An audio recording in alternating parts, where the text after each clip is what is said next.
میں تو امتی ہوں اے شاہ امم کر دیں. عزیز بھائیوں اور دوستوں، کسی داعی اور دعوت والے کے انتقال پر داعی تو انتقال کر جاتا ہے، دعوت انتقال نہیں کرتی. حضرت مولانا یوسف صاحب رحمۃ اللہ علیہ اور الیاس صاحب رحمۃ اللہ علیہ کا انتقال ہوا کہ دنیا سے چلے گئے، لیکن دعوت دنیا سے نہیں گئی، دعوت بنی. داعی کی زندگی سے، داعی کے حیات سے بھی دین زندہ رہتا ہے، اور داعی کی موت پہ بھی دین زندہ رہتا ہے. داعی کی زندگی بھی دین کی زندگی ہے، اور داعی کی موت بھی دین کی زندگی ہے.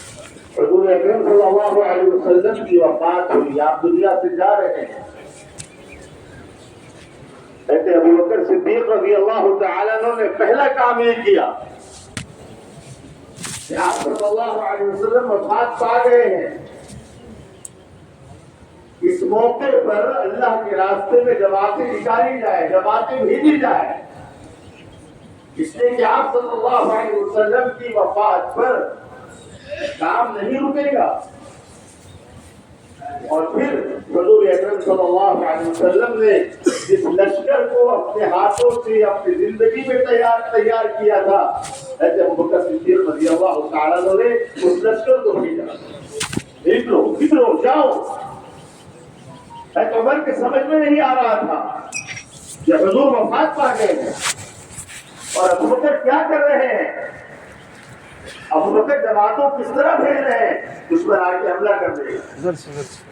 عمر نے روکنا چاہا.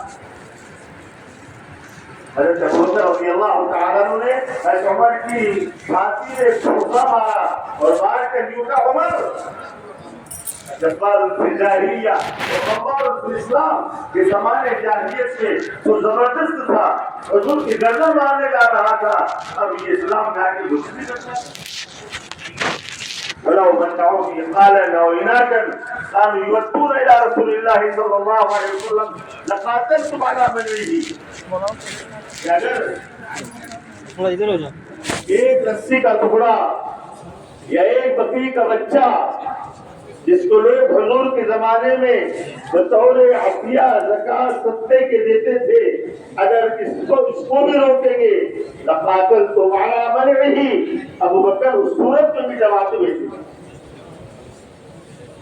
پھر حضرت ابو بکر رضی اللہ تعالیٰ عنہ نے حضور اکرم صلی اللہ علیہ وسلم کی وفات پر جماعتوں کو روانہ کیا.